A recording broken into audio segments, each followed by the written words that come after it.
Warning, warning.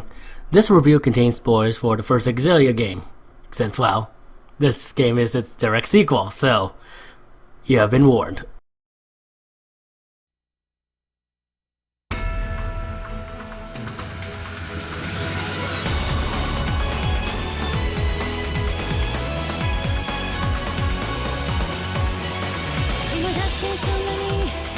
Wow, it only seemed like it was yesterday that I was pretty hyped for the release of the original Tales of Xillia last year, and lo and behold, Tales of Xillia 2 has now been out for quite a while now. Anyway, as a huge Tales fan and having immensely enjoyed Tales of Xillia last year, I knew I had to get this game on day one. Though I have heard about the various issues that some reviewers have highlighted, such as the recycled assets, how the game is overall structured in terms of how you progress the story, and etc. And not to mention that the only actual sequel that we got in North America is Symphonia: Dawn of the New World. And let's just say that's a pretty mixed game in the community. So I can certainly see why people might be hesitant to get this game. But on the plus side of things, I have heard various good things from importers who've played Xillia 2, and some of them even said it's either their favorite game in the series or one of their favorites, so it could go either way. But still, the overall question that needs to be asked is Tales of Xillia 2 a good game? Are the issues that some people have complained about valid? Do they affect the overall enjoyability of the game? Is the game still good even if it have these issues, or does it succumb to the back sequel syndrome that sometimes plague media in general? Well, I'm here to answer all those questions and more. Hello, I am Peter 4790 Osiris, and welcome to my review of Tales of Xillia 2. Tales of Xillia 2 is an action RPG that was published and developed by Namco Bandai. It is also a direct sequel to the first Tales of Xillia game that was released stateside last year.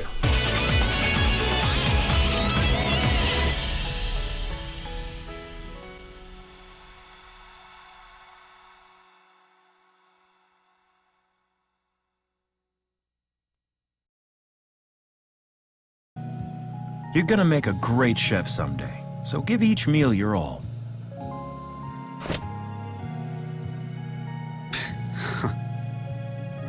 Hey, don't laugh at me. Anyway. Okay, let's first get into the visuals of Xillia 2. The visuals of Xillia 2 is, well, they look pretty much the same as the first game. Well, the character designs are pretty much different, and looks great with how modern and slick they are. But besides the change in character design, the game looks pretty much the same in terms of the graphical engine, and especially the environments in this game. Now, to be fair, you do get a few new dungeons and towns such as Drellin, Marksburg, the Lipsian Ruins, and etc. But most of the environments that you'll be traversing in Xillia 2 are pretty much the same environments that you traverse in Xillia 1, with not many noticeable changes. Why I personally don't mind is, and it sorta makes sense story-wise, since only a year passed from Xillia to Xillia 2, I can still see this as a technical problem, which does make this complaint of Xillia 2 reusing assets that I have heard from people to be quite valid. And to make matters worse, the NPC Poppin that was in the first game is still in the second game, which can get annoying at times. But animation wise, I say Xillia 2 really improved on this aspect. There are some unnatural character movements here and there, but the overall animation are good in the cutscenes, and there are moments where the animation really shines in certain fight scenes with how some of them play out, and they're just awesome to watch. As for the animation in battle, they're great with them being pretty smooth, and the battle themselves are pretty fast paced, though I'll get to that when I'm talking about the combat system itself later on. But there is one thing I will mention right now, and that is the slowdowns that happen in battle in this game. When the battle get really hectic. I would probably even say there's more slowdowns in Xillia 2 than in Xillia 1. Though on the other side of the fence, the slowdowns of Xillia 2 to me never got as bad as the slowdowns in Xillia 1. So, long story short, the frequency of Xillia's 2 slowdowns is more frequent, but the magnitude of it isn't bad as Xillia 1. And even though there is noticeably more slowdowns in Xillia 2, I don't really think it happens enough to say it's like game breaking. As for the anime cutscenes, well, it's by affordable. They're awesome in anything they animate, and Xillia 2 is no different. From the kick-ass opening to the various snippets of anime cutscenes we see as we progress the game, the anime cutscenes are just beautifully animated, and they really just amplify the tones of the events that the animators decide to animate in the game, as well as being able to give a lot of impact in the scene as well in terms of how they decided to animate it. The one anime cutscene in the game that probably stick the most to my mind is probably the one that happened during chapter 15. Well, the one that propels you further into the story, into getting the good and true ending. And overall, I just really adored anime cutscenes in this game. Music-wise, the game uses a lot of tracks that originated from the original Xillia, but it also have a couple of new tracks that was made for Xillia 2. Now, people might see this as reusing assets with how Xillia 2 does use a good amount of music from the first game, but I think the music they used from Xillia to this game are handled pretty well, as these tracks they use from the first Xillia, in terms of the cutscenes, are used well in terms of setting up the atmosphere and tone of the various scenes you see. But let's get talking about the new tracks. I think the new tracks are just really awesome to hear. I particularly love a few of the boss themes that came from Xillia 2's new tracks, such as Dance of the Resplendent Spirit, Gambit of the Final Waymarker, and especially the final boss theme, If It's For You. And not to mention that the game's opening song they use for opening, Song For You, is pretty kick-ass. And the field maps music they use for the new area is also pretty nice, with there being a lot of variety, but also being really nice and catchy to listen to. Even though there's not many of them, because since, well, there's not many new areas in the game, as I said before. Here. Now let's talk about the voice acting. It's top notch. I'd probably say the voice direction is as good as Vesperia, which is to say I think Tales of Xillia 2 got one of the best voice direction the series has ever got. From the old cast of characters we heard from familiar voice actors like Melina Noji, Sam Riegel, Matthew Mercer, to the voice actors voicing new characters such as Brina Palencia voicing Elle, J. Michael Tatum voicing Julius, Mike McFarlane voicing Beasley, and Josh Grell voicing Luger, and everyone just does an awesome job at portraying their characters. So yeah, I have no complaints about the dub whatsoever. Though I did wish we knew who was voicing Elise. Now, before I discuss the story, I should mention that playing Xillia 1 before Xillia 2 is strongly recommended. Not only because the second game spoils the first game, but you'll also be able to understand the development of the main cast of characters from the first game and see how that development plays out in the second game. That, and you'll probably be able to understand the world of Xillia better from playing Xillia 1. Anyway, story-wise, this game is set 1 year after the first game, where the schism is dispelled and the nations of Olympias and Riza Maxia now coexist together. Or try to, at least, since, well, there's still tensions between Riza Maxia and Olympias in the game. Anyway, you get to play as Luger Crescent, the side protagonist of the game, who lives with his half-brother Julius. And you heard that right, Luger is a side protagonist. I'll give my thoughts on that later on. Anyway, the story basically starts out with Luger basically being thrust into a hectic situation after going to his new job in a train station cafeteria after failing to get a job at the illustrious Spurious Corporation as an agent. And along the way to Luger's new job as a chef at the train station cafeteria, he has a chance encounter with Drew Mathis, who was the protagonist of the first game, as well meeting a mysterious girl named El Malmarta, who's on her way to find the mythical land of Canaan, a mysterious land that is supposedly able to grant anyone a wish if they go there. Anyway, let's just say that the chance encounter between Luger and El And shortly after that encounter, and let's just say that the circumstances that these three characters run into at the train station turns chaotic pretty fast, with there being a train hijacking that's conducted by the terrorist organization Exodus, and as well as Luger's brother Julius somehow being in the train as well for some reason. And let's just say some weird events takes place aboard the train from that point forward. So yeah, let's just say this is not Luger's day. And to make matters worse, it seems that the aftermath of the train hijacking has got Luger in severe debt, as well as being labeled a fugitive, as it seems like Julius is branded as the criminal mastermind behind the terrorist attack. And you know, Luger being the brother Julius, the police will want to capture him. And it seems Luger is left no other choice but to find and apprehend Julius for the Spears Corporation, since the corporation will try to keep Luger out of jail by holding off the police, as well as trying to pay off his debt, since his debt has triggered, shall we say, certain restrictions on him in terms of him being able to basically travel anywhere.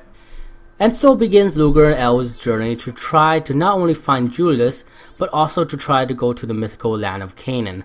And let's just say it's going to be one hell of a journey, with there being interdimensional traveling involved, and how those dimensions affect the stability of the dimension that Luger lives in, the journey to the mythical land of Canaan, and the lethal trial that's involved in it. And along the way, Luger will meet familiar faces from the first game to aid him on his journey. The story in Tales of Xillia 2 overall is probably one of the more emotional stories I've seen in a Tales game, with both how noticeably more darker the story in Xillia 2 is in comparison to the other Tales games, with you seeing the hard choices and sacrifices that the main character of the game have to make in order to preserve the world that they currently live in, with there being no third alternative way to make everybody happy. But the darker story of the game doesn't take it too far, with the usual Tales charm you see in every Tales game still being present in this game, with the various character interactions you see in the game, from the cutscenes to the various skits you'll be able to activate. We want a chocolate cream cake with a pudding center, served a la mode with sprinkles and ice cream. I also have to add that the use of alternate dimensions in Xillia 2 is also interesting, with the game giving its own unique small spin on the alternate dimensions, with the nature of the alternate dimensions and its denizens in Xillia 2 and its relation to the dimension that the main party is from, which does create a pretty emotional and poignant and effective plotline where I was really invested in the game. And even before that plotline fully develops in the main narrative, the alternate dimensions are still executed pretty well, with how we see the various characters in the party react to the various alternate dimensions, which overall expands on the character, with certain characters getting revelation about themselves, other characters being able to come to terms with past events and letting them move on, or allow them to be more firm in their convictions.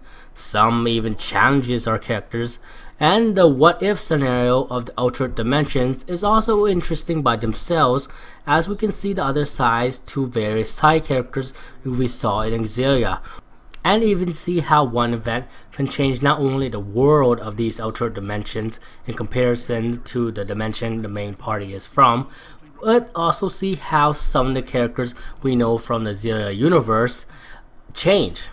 Though I probably would appreciate some environmental changes that would be associated with the alternate dimensions, and not just limited to talking to the NPCs of the alternate dimensions and seeing the story cutscenes in order to see the changes. Overall, the alternate dimension concept is rather interesting in Xillia 2, even though alternate dimensions have been done in other stories. And overall, it's just a wonderful story. It's emotional, dark, but still have that usual Tales charm that people usually expect in a Tales game. And it was just so interesting to go through the story from start to finish. The one con I probably give to the story of Tales of Xillia 2 is probably its pacing, mostly because its pacing is determined by a game mechanics since that game mechanic does split the entire story of Tales of Xillia 2 into specific chapters. And you basically have to do a bunch of side quests in order to progress to the next chapter. And that might be annoying for some people who just really wants to see the story of Tales of Xillia 2, especially when they were getting really invested in the story, only to get stopped by this game mechanic that demands you to do some side quests to earn money in order to progress. And this game mechanic is basically the depth system, but I'll get into the depth system and go more indefinite later on when I'm talking about the gameplay of Tales of Xillia 2. Character-wise, the main cast is just a wonderful cast of characters, with them being a very diverse, colorful, and just likable cast of people. Some characters being more diverse than others, shall we say. Do you wish to tether with me? Oh my, what's a girl to do? And they work off each other very well. This is shown in the story, victory quotes, and especially the skits of the game, which are just wonderful to see. From the skits that have the party member discuss their thoughts on their current predicament in the story, to the light-hearted humor that the game throws at you. And the humor is pretty funny. And in talking about the character interaction, I probably have to add in my thoughts about Luger being a assigned protagonist. Now personally, I probably would have liked it more if he was his own character with his own voice, as I feel the interaction would feel more natural and let us be more invested in the character rather than the game trying to get us to feel like Luger is us. This is especially true since we are able to see Luger's thoughts on the events of the game via the event list, with the main story entries and character quest entries being written as diary entries basically. But as it is, I think the assigned protagonist aspect is done decently enough. While he doesn't say much, he does expresses his feelings on the various events that happen in the game very well. And for me, that was enough for me to get invested in what Luger was doing in the story, since I could see him actually react to the events, even though he was a assigned protagonist. And in terms of the interactions, I do like most of Luger's skit choices, as it does lead to various comedic possibilities, and those possibilities are usually pretty funny. And while Luger usually only have one-liners in response to the party banter, with him being assigned protagonist, such as a sigh or saying what, stuff like that, I personally think those one-liners can be pretty hilarious. By my beauty, on that day, I was truly born anew. Huh? Ah, come now, Luger. Don't think too hard on such playful banter. So yeah, that's my overall opinion on Luger being an assigned protagonist in the game.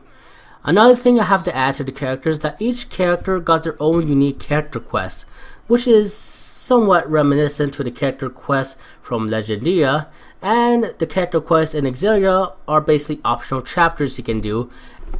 And these optional chapters allow us to learn more about the characters, let us know what they've been up to in the transition from first game to the second game, and also let us see the personal dilemmas that the character faces in their current lifestyle, or any obstacles that they face that prevents them from achieving their current goals.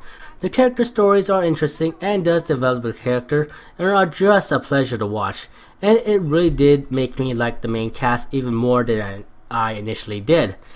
Overall, I think the presentation of Tales of Xillia 2 is done well. It does have a lot of reused assets, but the aspects that are fresh are the important aspects, such as the story, seeing how these characters react in this type of story, and etc.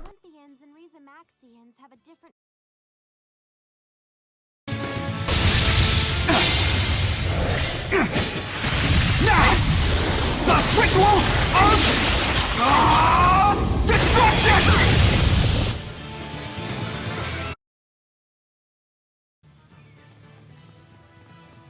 Now let's talk about the gameplay elements of Tales of Xillia 2.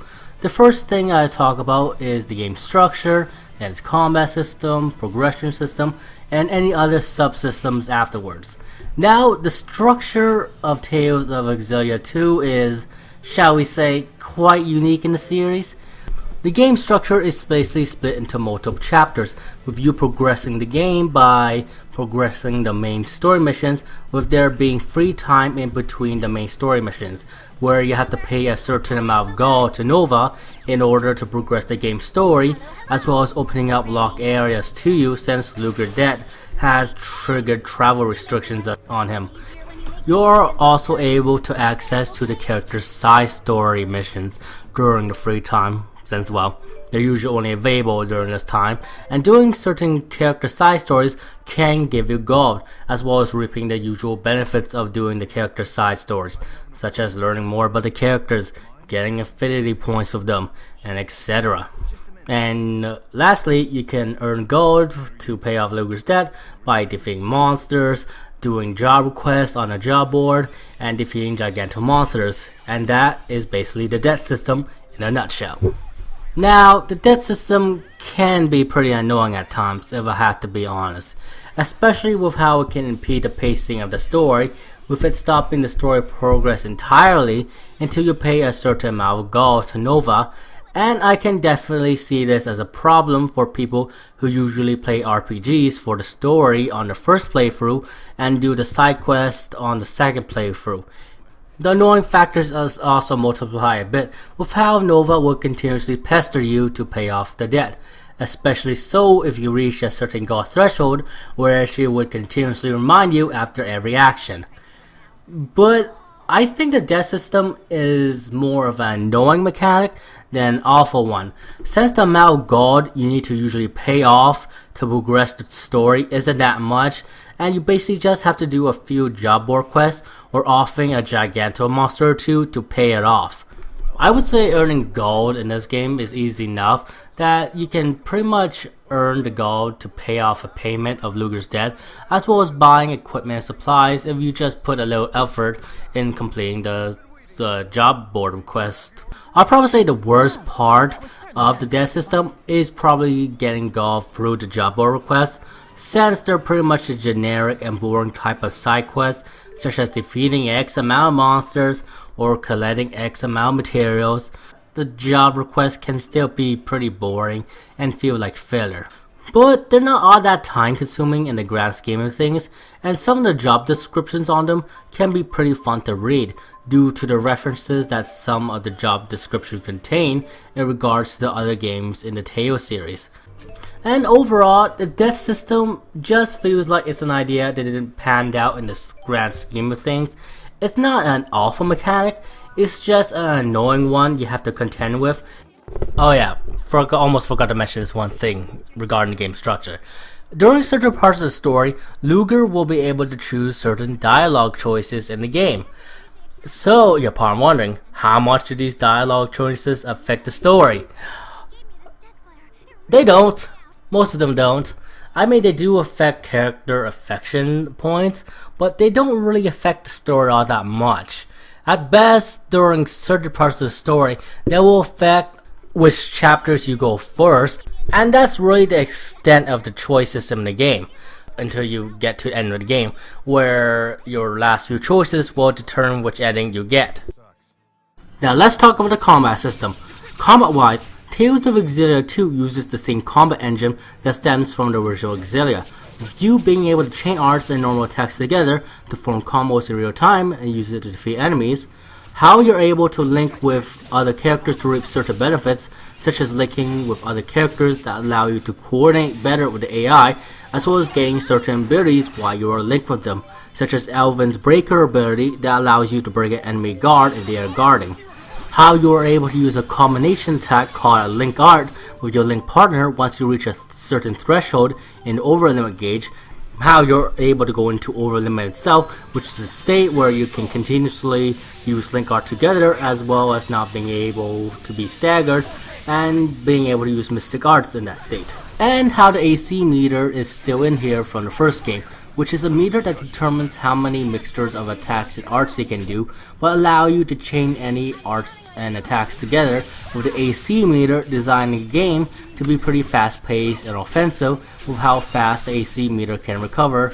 And along with all those elements, Tales of Xillia 2 also have the other usual Tales mechanics you spec in Tales combat. But along with Xillia 2 bringing the same combat engine from the original game, it also brings a good amount of changes which I think are all proven to the system. The most significant of the changes are probably being able to sidestep, a defensive mechanic that allows your character to move to the side at the cost of 1 AC, and the implementation of the weakness system and the ability to combo with that system, with most enemies having a weakness to a specific attribute, and by exploring that weakness and introducing a new attribute attack in a combo chain, you are not only able to combo longer with the enemy, but also significantly increase the damage multiplier as well, which is indicated by the elemental circle that appears when you introduce a new attribute attack alongside first exposing the enemy weakness. And that elemental circle will indicate how long you can combo, and new elemental circles can appear if you are able to introduce a new attribute attack in the combo chain, which will indicate that you are able to combo them longer. This mechanic is especially important in boss battles or giant enemies who are able to break out no combos, with you essentially being able to perform long combo chains if you use the weakness mechanic to your fullest, as well as inflicting large amount of damage thanks to the increased damage multiplier you get from using the weakness system to its fullest. But do note that striking an enemy and attribute that enemy is strong against will weaken your attack and will not stagger them. Another significant change to the system is probably Ludger's ability to wield 3 different types of weapons, which are the twin swords, sledgehammers, and twin pistols, and be able to switch them mid-battle, which does make Ludger the most versatile fighter in the series, as well as making him a lot of fun to play as. And not to mention, Ludger has the ability to go into chromatus mode later on in the game, when the chromatus meter, a meter that's located at the bottom right of the screen, is filled. And chromatus mode is basically a super mode of sorts, where Ludger will temporarily be able to deal massive amount of damage to enemies with a variety of attacks that becomes available during chromatus mode, with Ludger being invincible to enemy attacks during chromatus mode, though getting damage will lower the time that Ludger will be able to stay in chromatus mode. And further in the game, Ludger will be able to go into level 2, 3, and 4 chromatus, which will allow him to stay longer in chromatus mode, allow him to hit harder, and be able to do a mystic art, though you do need to wait longer for the chromatus meter to fill up to level 2, 3, and 4.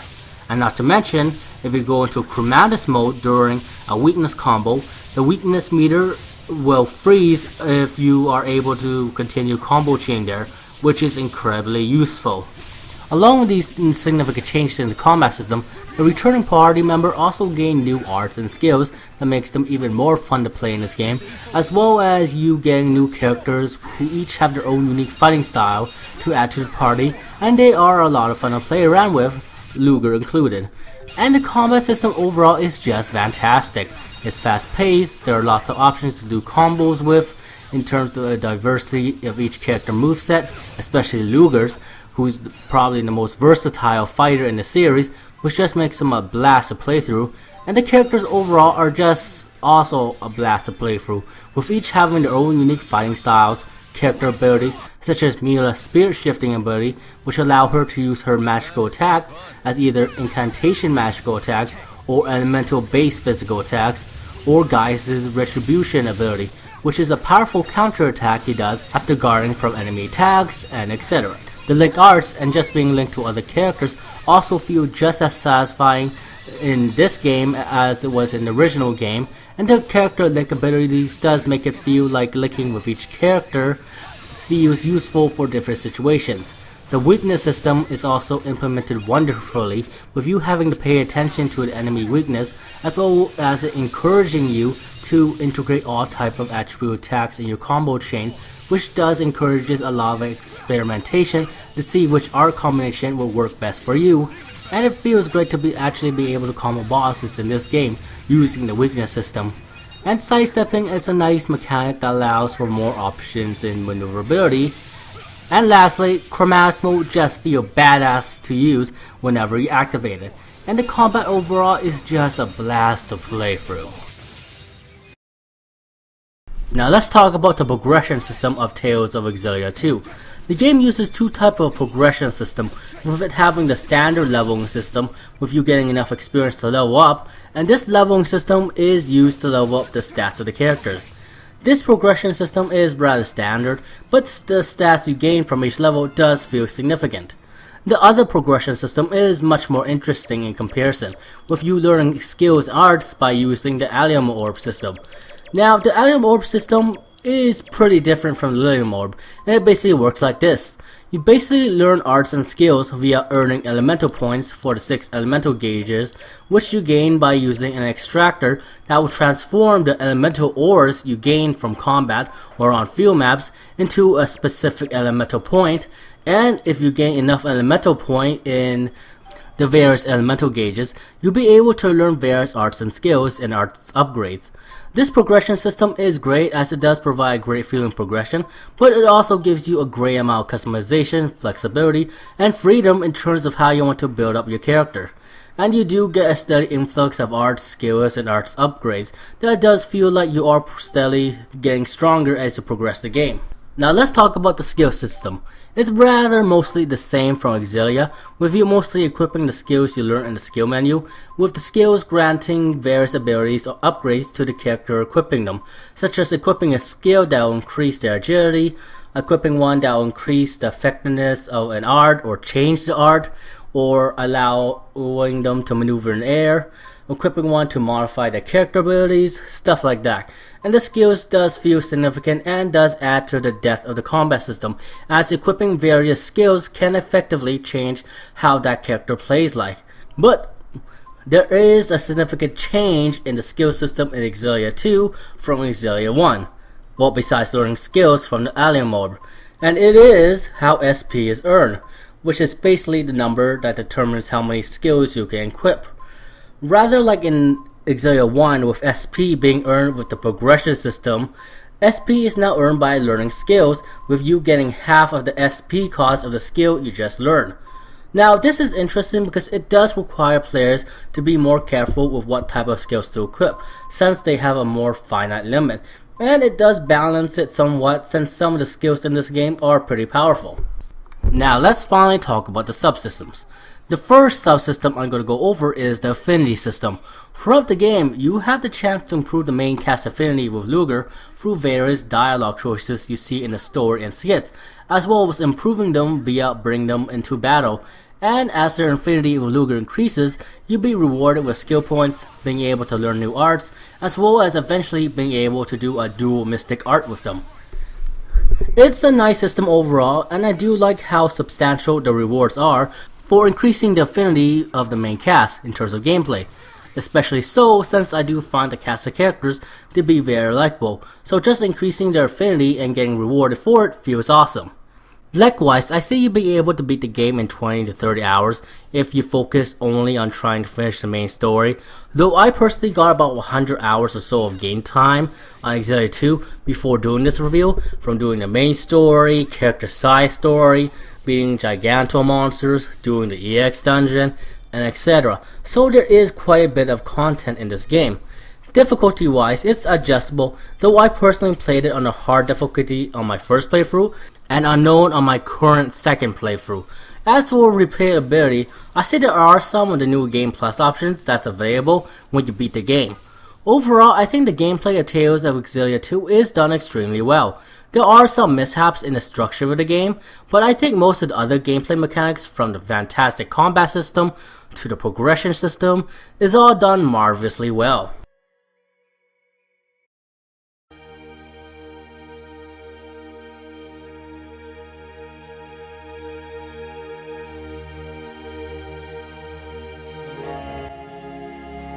Overall, Tales of Xillia 2 is a great sequel to the original Xillia in my eyes. While the game uses a lot of reused assets from the first game and doesn't really upgrade its visual from its predecessor, all the important aspects of the game has been upgraded, with its dark, emotional, interesting story, the characters being likable as the first game, even more so in this game, carrying the development they got from the first game, and being put in interesting scenarios where they're able to develop further in the game. The character interaction just being as strong in this game. And the new characters that was introduced in this game are just wonderful as well. The setting of the game is also fleshed out as you see the aftermath effects of the first game via the schism being dispelled, and seeing the Riza, Maxia, and Limpia's relations through some character side story cutscenes, as well as by talking to the NPCs, and of course the various gameplay improvements that has been made in this game, from the combat system to the new progression system and etc. There is some misstep in the game, such as the structure of the game is going to annoy some people, as well as the reused assets, but I say that Xillia 2 is a worthy sequel to its predecessor, and is a nice way to end the Xillia universe, and I would highly recommend people who have played and enjoyed the original Xillia to give Xillia 2 a try.